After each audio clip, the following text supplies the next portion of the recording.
भारत। जय जय भीम बाबा, जय जय भीम, जय जय भीम बाबा, जय जय भीम। ना जय भीम, ना ना ना ना जय भीम। सबसे पहले मैं अपने सभी संतों, गुरुओं, महापुरुषों को, जिसमें खासकर महात्मा ज्योतिबा फूले, छत्रपति शाहूजी महाराज, नारायणा गुरु, पेरियार रामास्वामी जी, बाबा साहब डॉक्टर भीमराव अंबेडकर जी एवं मान्यवर साहब श्री काशीराम जी को नमन करता हूँ। வணக்கம். அனைத்து நிகழ்வுகளுக்கும் முதன்மையாக நான் நமது அனைத்து குருமார்கள், மகா புருஷர்கள், நமது தலைவர்கள் அனைவருக்கும் நன்றி சொல்ல விரும்புகிறேன். இதிலும் குறிப்பாக மகாத்மா ஜோதிபா பூலே, சத்ரபதி சாகுஜி மகாராஜ், நாராயணகுரு, தந்தை பெரியார், பாபா சாஹிப் டாக்டர் பீம்ராவ் அம்பேத்கர் மற்றும் தாதா சாஹிப் மான்யவர் காஞ்சிராம்ஜி ஆகியோருக்கு எனது சிரம் தாழ்ந்த வணக்கங்கள். मान्यवर साहब श्री काशीराम जी के विचारों को देश के कोने कोने तक ले जाने वाली और सर्व समाज को शासन, प्रशासन व अनुशासन का उदाहरण दिखाने वाली एकमात्र उत्तराधिकारी हमारी आदरणीय बहन कुमारी मायावती जी, தாதா சாஹிப் மான்யவர் ஸ்ரீ காஞ்சிராம் அவர்களின் கொள்கைகள், கோட்பாடுகள், எண்ணங்களை நாட்டின் மூலை முடுக்கெல்லாம் எடுத்துச் சென்று ஒட்டுமொத்த சமுதாயத்திற்கும் ஆட்சி, நிர்வாகம், ஒழுக்கத்தின் முன்மாதிரியை எடுத்துக்காட்டி அவரின் ஒரே வாரிசாக விளங்குபவர் நமது பெருமதிப்பிற்குரிய சகோதரி குமாரி பகன்ஜி மாயாவதி அவர்கள் மட்டுமே.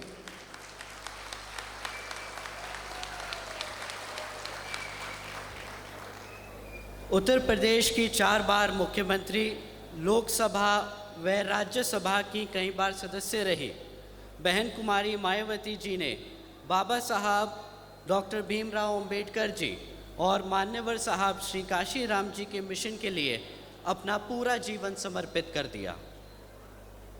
பெருமதிப்பிற்குரிய சகோதரி குமாரி பகன்ஜி மாயாவதி 4 முறை உத்தரப்பிரதேசத்தின் முதல்வராகவும் மக்களவை மற்றும் மாநிலங்களவை உறுப்பினராகவும் பல முறை பதவி வகித்தவர்.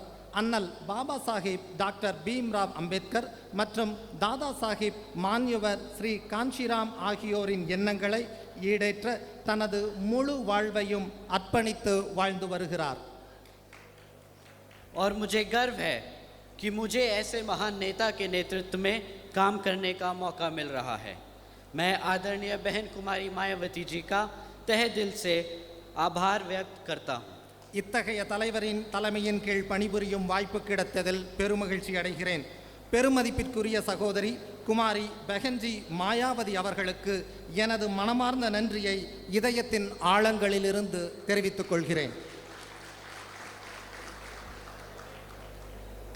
तमिलनाडु जैसी पावन धरती पर खड़े होने का जो आज सौभाग्य मुझे मिल रहा है, इसके लिए मैं यहाँ के तमिलनाडु वासियों का तहे दिल से धन्यवाद व्यक्त करता हूँ. தரணி போற்றும் தமிழ்நாடு போன்ற ஒரு சிறந்த மாநிலத்தின் மண்ணில் நான் நிற்க கிடைத்த வாய்ப்பினை எனது பெரும் பாக்கியமாக கருதுகிறேன்.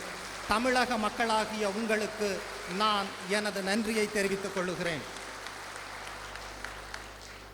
श्री अशोक सिद्धार्थ जी एक ऐसे शख्सियत हैं जो मेंबर ऑफ पार्लियामेंट बनकर अपने समाज के लिए लगातार सेवा करते रहे और अब प्रदेश अध्यक्ष श्री के आर्मस्ट्रॉन्ग जी और नॉर्थ चेन्नई सेक्टर और state coordinator Shri Michael Das ji एवं सहित पार्टी के सभी पदाधिकारी सहित बहन जी का आशीर्वाद लेकर पूरे बहुजन समाज को एकजुट करने में जुट गए हैं.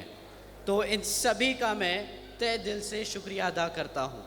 மேடையில் வீற்றிருக்கும் ஸ்ரீ அசோக் சித்தார்த் அவர்கள் ஆளுமை மிக்க சிறந்த ஒரு ராஜ்ய சபா உறுப்பினராக பதவி வகித்தவர், சுயமரியாதை மிக்கவர், தொடர்ந்து சமூக சேவைகள் செய்து வருகிறவர். பகுஜன் சமாஜ் கட்சியின் தமிழ் மாநில தலைவர், சமத்துவ தலைவர், டைனமிக் லீடர் திரு கே ஆம்ஸ்ட்ராங் அவர்களுக்கும், சென்னை மண்டல ஒருங்கிணைப்பாளர் திரு மைக்கேல் தாஸ் அவர்களுக்கும், மற்றும் கட்சியின் அனைத்து நிர்வாகிகளுக்கும் உறுப்பினர்களுக்கும் சகோதரி குமாரி பஹன்ஜி மாயாவதி அவர்களின் ஆசையுடன் ஒட்டுமொத்த நமது சமுதாயத்து மக்களையும் ஒன்றிணைக்க தொடங்கியுள்ளனர். साथियों, यहाँ अब हम अगर वर्तमान सरकार के बारे में यानी डीएमके सरकार के बारे में बात करें तो आपको भी पता चल जाएगा कि जातिवादी मानसिकता किस कदर यहाँ इस सरकार में भरी है. நண்பர்களே, இங்கு நாம் இப்போது தற்போதைய ஆளும் திமுக அரசை பற்றி பேசுவோமேயானால், இங்கு இந்த அரசில் சாதிய மனப்பான்மை எப்படி நிரம்பியுள்ளது, எப்படி வேர் வரை புரையோடியுள்ளது என்பது உங்களுக்கு நன்றாகவே தெரியும். जो डीएमके सरकार अपने आप को द्रविड़ मॉडल फॉलो करने वाली बताती है, तो मैं उससे पूछना चाहूँगा, இந்த ஆளும் திமுக அரசு தங்களை தாங்களே திராவிட மாடலை பின்பற்றுவதாக வர்ணித்துக் கொள்ளுகிறது. அதனால் நான் இந்த அரசிடம் இத்தகைய கேள்விகளை கேட்க விரும்புகிறேன். कि क्या हुआ उस 12 लाख हेक्टेयर ज़मीन का जो कानूनी तौर से हमारे SC/ST समाज के परिवारों को दी गई थी, जो आज भी यहाँ के गुंडों और माफियाओं के कब्ज़ों में है. என்னவானது எங்களின் SC/ST சமுதாயத்தின் ஏழை குடும்பங்களுக்கு சட்டப்பூர்வமாக வழங்கப்பட்ட 12 லட்சம் ஏக்கர் பஞ்சமி நிலங்கள் இப்பொழுது அரசியல்வாதிகளின் கைகளிலும் குண்டர்களின் கைகளிலும் மாபியாக்களின் கைகளிலும் அது அபகரிக்கப்பட்டுள்ளது. क्या हुआ हमारे SC/ST समाज के को उचित प्राविधान और हिस्सेदारी देने का, जिस समाज के दम पर आज की ये डीएमके सरकार खड़ी है. SC/ST நம் சமூக மக்களின் சக்தியே இந்த அரசாங்கம் அமைய காரணம். ஆனால் நமது சமுதாய மக்களுக்கு சரியான பிரதிநிதித்துவம், அதிகாரத்தில் பங்கு இந்த திமுக அரசால் கொடுக்கப்பட்டுள்ளதா? जिस सरकार ने 927,000 करोड़ रुपए हमारे SC/ST समाज के छात्रों के लिए केंद्र सरकार को वापस कर दिए, मैं आज इस डीएमके सरकार से पूछता हूँ, क्या इसी तरह आप हमारे समाज के छात्रों को आगे बढ़ाने का काम कर रहे हैं? இந்த அரசுதான் நமது SC/ST சமுதாய மாணவர்களின் முன்னேற்றத்திற்காக கொடுக்கப்பட்ட 927 கோடியை மத்திய அரசிடம் திருப்பி அளித்த அரசு. நான் இந்த திமுக அரசிடம் கேட்கிறேன், எங்கள் சமுதாய வளர்ச்சிக்காக என்னதான் செய்கிறீர்கள்? இதுதான் நீங்கள் எங்கள் சமுதாய மாணவர்களின் முன்னேற்றத்திற்காக செய்யும் வேலையா? क्या इसी तरह आप हमारे समाज को उसकी ज़मीन दिलाने का काम कर रहे हैं?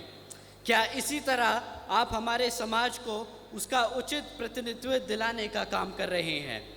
எங்கள் சமுதாயத்தின் எங்கள் உரிமையான நிலத்தை பெற நீங்கள் எப்பொழுதுதான் முயற்சி எடுப்பீர்கள்? இதே வழியில்தான் எங்கள் சமூகத்தின் சரியான பிரதிநிதித்துவம் மற்றும் அதிகாரத்தில் பங்குகளை பெற்றுத்தர உழைத்து கொண்டிருக்கிறீர்களா? यही है साथियों असलियत, असली चेहरा इस जातिवादी मानसिकता रखने वाली डीएमके सरकार का. சாதிய மனப்பான்மை கொண்ட இந்த திமுக அரசின் உண்மையான முகம் இதுதான் நண்பர்களே, புரிந்து கொள்ளுங்கள். साथियों, इस ही तरह केंद्र की भाजपा सरकार है. இதற்கு சற்றும் கொஞ்சமும் சளைத்ததல்ல நண்பர்களே, ஒன்றிய பாஜக அரசும் அதனது மனப்பான்மையும் மனோநிலையும் இவ்வாறு தான் உள்ளது. कुछ लोग मन की बात सुनाकर ले गए वोट आपका, और अब जब जनता परेशान और बेहाल है तो मन की बात सुना के बोलते हैं, अरे हम तो फकीर आदमी हैं, झोला उठाकर चल पड़ेंगे. இன்னும் சிலர் மன் கி பாத், மனதின் செய்தி அல்லது மனதின் பேச்சு என சொல்லிக்கொண்டு உங்களின் வாக்குகளை பெற்று சென்றனர். இப்போது மக்கள் கவலை மற்றும் உதவியற்ற நிலையில் இருக்கும்போதும் அவர்கள் தங்கள் மனதின் பேச்சை கேட்டுத்தான் மனசௌச்சியோடு தான் பேசுகிறார்களா? நான் ஒன்றுமில்லாதவன், வெறும் கையை வீசிக்கொண்டு சென்று விடுவேன் என பிரதமர் சொல்லிக் கொண்டிருக்கிறார். केंद्र की सरकार का वादा था 10 करोड़ नौकरी देने का. केंद्र की सरकार का वादा था महंगाई कम करने का. केंद्र की सरकार का वादा था गरीबी खत्म करने का. மத்திய அரசின் வாக்குறுதியாக அளித்தது 10 கோடி மக்களுக்கு வேலை வாய்ப்பளிப்பது. மத்திய அரசின் வாக்குறுதியாய் இருந்தது விலைவாசி உயர்வை குறைப்பது. மத்திய அரசின் வாக்குறுதியாய் இருந்தது வறுமையை ஒழிப்பது. क्या यहाँ बैठे मेरे सभी साथियों की लग गई नौकरियाँ? நான் கேட்கிறேன், இங்கே அமர்ந்திருக்கும் இளைஞர்களே, உங்களை பார்த்துத்தான், நண்பர்களே, உங்கள் அனைவருக்கும் வேலை கிடைத்து விட்டதா? क्या यहाँ आप लोगों की हो गई महंगाई कम? உங்களது தின தேவைகளின் விலைவாசி குறைந்து விட்டதா? नहीं हुई? क्या आप लोगों की बड़ी आमदनी? உங்களுடைய வருமானம் அதிகரித்து விட்டதா? साथियों, सच बात तो ये है, जो 10 करोड़ नौकरी देने का वादा किया था, वो 10 करोड़ नौकरियां तो दूर, मैन्युफैक्चरिंग सेक्टर में 5 करोड़ लगी हुई नौकरियां भी आज घटकर सिर्फ 2.5 करोड़ रह गई हैं। 10 கோடி மக்களுக்கு வேலை வாய்ப்பு தருவோம் என்று வாக்குறுதி சொன்னவர்களே, 10 கோடியை விட்டு தள்ளுங்கள். 5 கோடியாக இருந்த வேலை வாய்ப்பு கூட இப்பொழுது 2.5 கோடியாக குறைந்து விட்டது என்பதை அறிந்து கொள்ளுங்கள். जो महंगाई का ढंढोरा पीटते थे 2014 में, अरे आम आदमी को एहसास दिलाने के लिए कि जी 50 रुपये का पेट्रोल बहुत महंगा है, इनसे कोई आज पूछे कि भाई 100 रुपये का पेट्रोल महंगा नहीं लग रहा आपको? 2014 விலைவாசி உயர்வு என்று தண்டோரா போட்டு வீதிக்கு வந்து துடித்தவர்கள் 50 ரூபாய்க்கு பெட்ரோல் விலை உயர்வாக உள்ளது என்று சாமானிய மக்களை ஏமாற்றினவர்கள் இப்பொழுது 100 ரூபாய்க்கு பெட்ரோல் விற்கப்படும் பொழுது எங்கே சென்றார்கள்? இப்பொழுது அது விலைவாசி உயர்வானதாக அவர்களுக்கு தெரியவில்லையா? அன்று புலி என பாய்ந்தவர்கள் இன்று பூனை என பதுங்கி விட்டார்களா? இல்லை, எலியெனவே குழிகளுக்குள் ஒளிந்து கொண்டார்கள் என நினைக்கிறேன். जो गरीबी खत्म करने निकले थे, वो आज नोटबंदी जैसे काम करके शायद हमारे गरीब को ही खत्म कर चुके हैं. வறுமையை, அதாவது ஏழ்மையை ஒழிக்க என வந்தவர்கள் இன்று பண மதிப்பிழப்பு போன்றவற்றை செய்து ஏழ்மையை அல்ல, ஏழைகளை ஒழித்து கொண்டிருக்கிறார்கள். 2014 में 2 करोड़ 70 लाख लोग से ज़्यादा गरीबी रेखा के नीचे थे. आज उनकी संख्या बढ़कर 13 करोड़ से ज़्यादा हो चुकी है. क्या ऐसे ही बनेगा $5 ट्रिलियन की इकॉनमी? 2014 வறுமைக்கு கோட்டுக்கு கீழ் 2 கோடியே 70 லட்சம் மக்கள் இருந்தனர். ஆனால் இன்றோ அந்த எண்ணிக்கை அதிகரித்து 13 கோடியை தாண்டி இருக்கிறது. இந்த வறுமை கோட்டிற்கு கீழான மக்களின் எண்ணிக்கையை உயர்த்துவதா அவர்களின் வளர்ச்சி? இவர்கள்தான் இந்தியாவில் 5 லட்சம் கோடிக்கு பொருளாதாரத்தை உயர்த்தி முன்னேற்ற பாதையை உருவாக்கப் போகிறார்களா? मैं अगर सही समझता हूँ तो केंद्र सरकार को बहुजन समाज को मुफ्त में राशन देने जैसी योजनाएं नहीं चलानी चाहिए, बल्कि हमारे समाज को अपने पैरों पर खड़े होने के लिए हमारे को सही अवसर देने चाहिए. சரியாக சொல்ல வேண்டுமெனில் நமது மக்களுக்கு இலவச ரேஷன் வழங்கும் திட்டத்தை நடத்துவதற்கு பதிலாக அவர்கள் சொந்த காலில் நிற்க மத்திய அரசு அதற்கான வழிமுறைகளை கையாண்டு வேலை வாய்ப்புகளை உருவாக்கி தொடர்ந்து திட்டமிட வேண்டும் என கேட்கிறேன். क्योंकि इतिहास गवाह है, बहुजन समाज लेने वालों में से नहीं, देने वालों में से है. ஏனென்றால் வாழும் வரலாற்று சாட்சியாக பகுஜன் சமாஜ் கட்சி இருக்கிறது. பகுஜன் என்பது எடுப்பவர்களில் இருந்து ஒன்று அல்ல, கொடுப்பவர்களில் ஒன்றாக இருக்கிறது. तो मैं पूछना चाहता हूँ, क्या यही है अच्छे दिन? அப்படியானால் நான் கேட்பது, நீங்கள் சொன்ன அந்த நல்ல நாள் இதுதானா? आज हम भाजपा सरकार को मन की बात नहीं, एक काम की बात बताते हैं कि एक लीडर होता कैसा है, एक मुख्यमंत्री होना कैसा चाहिए और एक प्रधानमंत्री होना कैसा चाहिए. இன்று நாம் மத்தியில் ஆளும் பாஜக அரசிற்கு சொல்ல வருவது மனதின் பேச்சு என்பதை விட்டுவிட்டு மக்களுக்கான பேச்சு, அவர்களுக்கான வேலை, அவர்களுக்கான முன்னேற்ற பாதைக்கு என்ன செய்ய வேண்டும் என்பதை சுட்டிக்காட்ட விரும்புகிறேன்.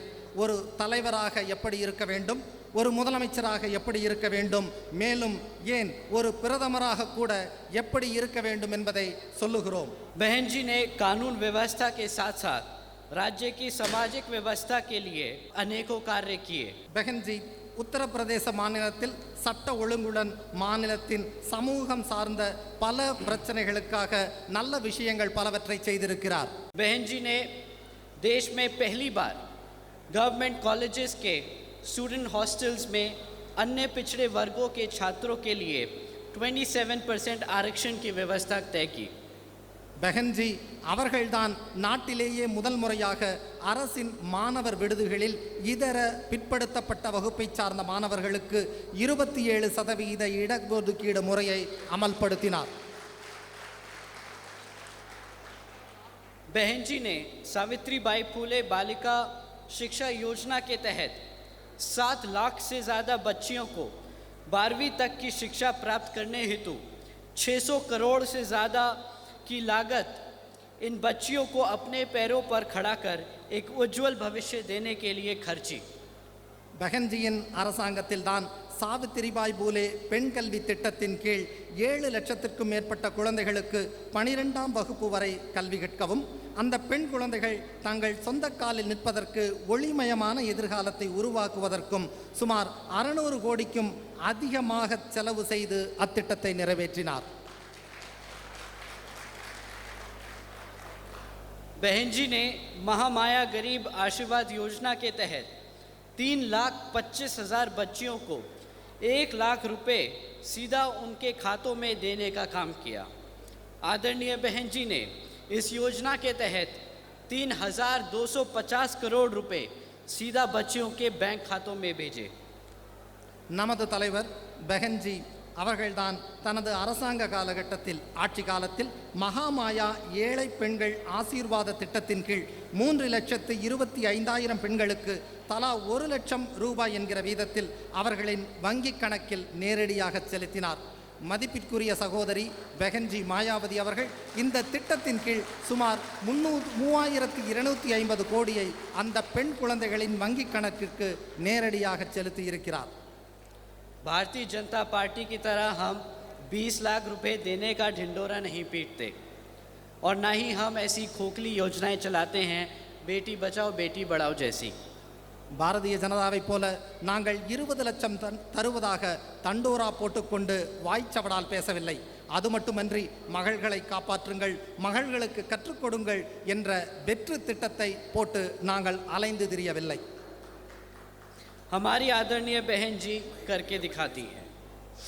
आदरणीय बहन जी ने अपने शासनकाल में 12,500 करोड़ की लागत से हमारे SC ST व OBC व आदिवासी समाज के 3,50,000 से ज़्यादा परिवारों को महामाया आवास योजना के तहत अपना खुद का घर दिया। நமது மரியாதைக்குரிய பெஹன்ஜி அவர்கள் திட்டங்களை தீட்டுபவர் மட்டுமல்ல, செய்து காட்டுபவர்.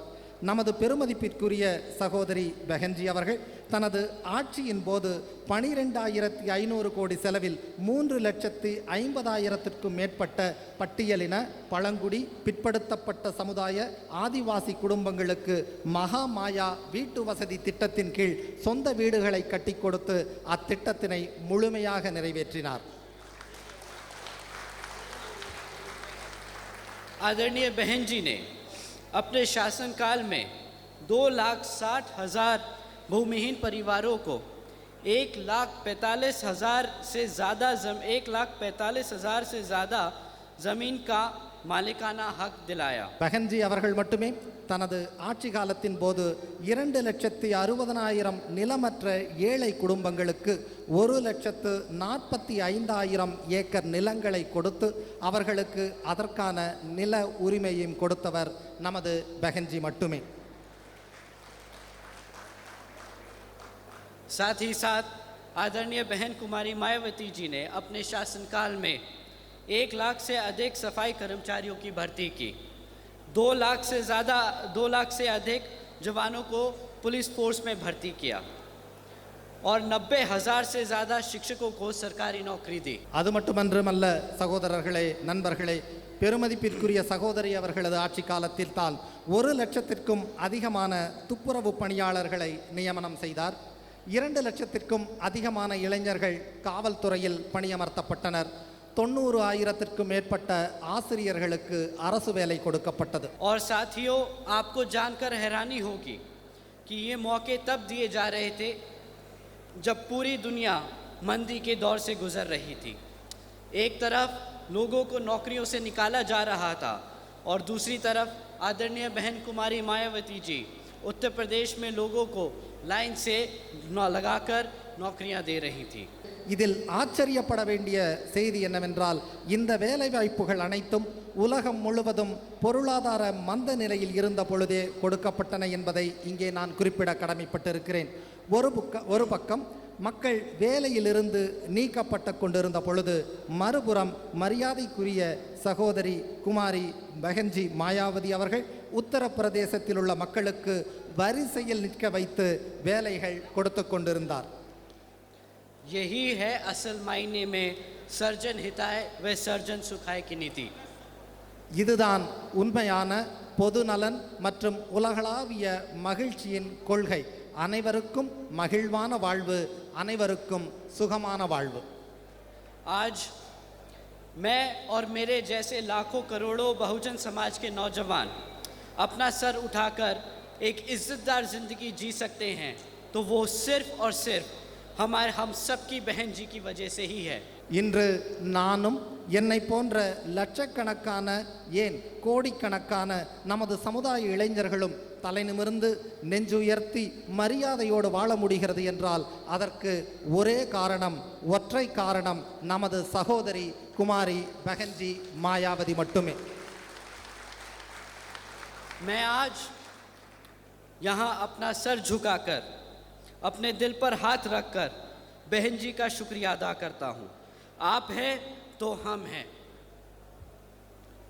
நான் இன்று இங்கு உங்கள் முன்பு தலை வணங்கி என்னுடைய இதய கமலங்களில் கை வைத்து நமது தலைவர் பஹன்ஜி மாயாவதி அவர்களுக்கு எனது நன்றியை தெரிவித்துக் கொள்ளுகிறேன். உங்களால் தான் நாங்கள் இருக்கிறோம் என்பதை உறுதியோடு நெஞ்சுயர்த்தி சொல்லிக்கொள்ள விரும்புகிறேன். तो साथियों, आप और हम सब एकजुट होकर समाज के हर एक व्यक्ति को बसपा से जोड़ने का काम करेंगे और आने वाले विधानसभा आम चुनाव में बता देंगे कि हम आ रहे हैं। हम आ रहे हैं हर उस चीज़ के लिए जो इस संविधान में हमारे समाज के लिए हमारे गुरु देकर गए हैं, बाबा साहब डॉक्टर भीमराव अंबेडकर जी। நண்பர்களே, நாம் அனைவரும் ஒற்றுமையாக ஒன்றுபட்டு சமுதாயத்தின் ஒவ்வொரு நபரையும் பிஎஸ்பியுடன் இணைக்க பாடுபடுவோம். வரும் சட்டமன்ற பொதுத் தேர்தலில் நமது ஒற்றுமையை நிரூபித்து மற்ற கட்சியினருக்கு தக்க பதிலடி கொடுப்போம். அவர்களுக்கு உறக்கச் சொல்லுவோம், நாங்கள் வருகிறோம் என்று. யானை பலம் கொண்டு யானை மீதேறி ஆட்சி அமைக்க வருகிறோம் என்று நம் எதிரிகளுக்கும் எதிரில் இருக்கும் கட்சிக்கும் நாம் சொல்ல வேண்டும். நாங்கள் மீண்டும் வருவோம், மீண்டு வருவோம். நமது குருமார்களும் நம் தலைவர்களும் அண்ணல் பாபா சாஹிப் டாக்டர் பீம்ராவ் அம்பேத்கர் போன்றோர் இந்த அரசியல் அமைப்பில் நமது சமுதாயத்திற்காக கொடுத்து சென்ற உரிமைகளை திரும்ப எடுத்து கொள்ள வருவோம் என்று மார்தட்டி சொல்லுவோம். உறுதியோடும் உரிமையோடும் சொல்லுவோம். और साथियों, सही मायने में यही होगा डीएमके सरकार को मुंह तोड़ जवाब। अंत में मैं यहाँ मंच पर मौजूद सभी छोटे बड़े पदाधिकारी और कार्यकर्ता गण को तहे दिल से शुक्रिया अदा करता हूँ। साथ ही साथ हमारे सभी बड़े बूढ़े जवान जबाज बीवीएफ के जबाज साथियों, आपका भी मैं तहे दिल से धन्यवाद करता हूँ। இதுவே இந்த நேரத்தில் மேன்மையான உணர்வோடு இந்த ஆளும் மத்திய மாநில அரசுகளுக்கு நாம் தரும் தக்க பதிலாக இருக்கும். இறுதியாக இங்கு மேடையில் அமர்ந்திருக்கும் நிர்வாகிகள், என் முன்னே அமர்ந்திருக்கும் உறுப்பினர்கள், கட்சிக்காக பாடுபடும் அனைத்து சகோதர உள்ளங்களுக்கும் என் முழு மனதோடு என் நன்றியை தெரிவித்துக் கொள்ளுகிறேன்.